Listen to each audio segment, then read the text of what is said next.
আজ দুপুরের একটি সাধারণ লাঞ্চের মেনু মাছের ঝাল, পাতলা পাতলা চিকেনের ঝোল আর আমের চাটনি। আপনারা দেখতেই পাচ্ছেন চিকেনের যা যা উপকরণ লাগে সেগুলো। প্রথমে সর্ষের তেলে সামান্য কিছু গরম মশলা দিয়ে পেঁয়াজ টমেটো ভালো করে ভেজে নিয়েছি। তারপরে হামালদিস্তা কুটে নিয়ে আদা রসুন আর কাঁচা লঙ্কা দিয়ে দিয়েছি। এরপরে চিকেনগুলো দিয়ে দিয়েছি। চিকেনগুলো আমার আগের দিনের ছিল ফ্রিজে রাখা, তাই জন্য একটু বরফ হয়ে গেছে।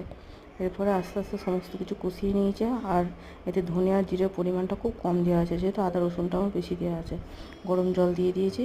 কষানোর পরে এরপরে কুকারে 2 সিটিতে চিকেন তৈরি হয়ে যাবে। এবার মাছের ঝাল, কী মাছ বলে আমার জানা নেই, কিন্তু নুন হলুদ দিয়ে মাখিয়ে নিয়ে সর্ষের তেলে ভেজে নেবো খড়া খড়া করে। আর সাদা সর্ষে কালো সর্ষে শুকনো মিক্সির বাটিতে প্রথমে ঘুরিয়ে নিয়েছি, তারপরে জল ঢেলে কাঁচা লঙ্কা দিয়ে আরেকবার ঘুরিয়ে নিয়েছি। এদিকে মাছগুলো আমার সর্ষের তেলে ভালো করে ভাজা হয়ে গেল। এদিকে চিকেনও হয়ে গেছে। কুকারে ঢাকনা খুলে শাহি গরম মশলা একটুখানি দিয়ে দিয়েছি, স্বাদটা খুব ভালো আসে। এরপর মাছের ঝালের জন্য ওই ভাজা তেলেতেই আমি সামান্য একটু কালো জিরে দিয়েছি আর বাটা সর্ষেটা দিয়ে দিয়েছি। কুচনো একটু টমেটো আর কাঁচা লঙ্কা দিয়ে মাছগুলো দিয়ে সামান্য একটু ফুটিয়ে নিয়েছি, বেশিক্ষণ না, 10 মিনিট। সর্ষে বেশি ফুটালে যেহেতু তেতো হয়ে যায়, তাই বেশি ফোটায়নি। দেখুন মাখো মাখো মাছের ঝাল তৈরি হয়ে গেছে। এদিকে চিকেনের পাতলা পাতলা ঝোলও তৈরি হয়ে গেছে, চাটনিও তৈরি হয়ে গেছে। সাধারণের মধ্যে অসাধারণ একটি দুপুরের লাঞ্চের থালি আমার তৈরি হয়ে গেছে।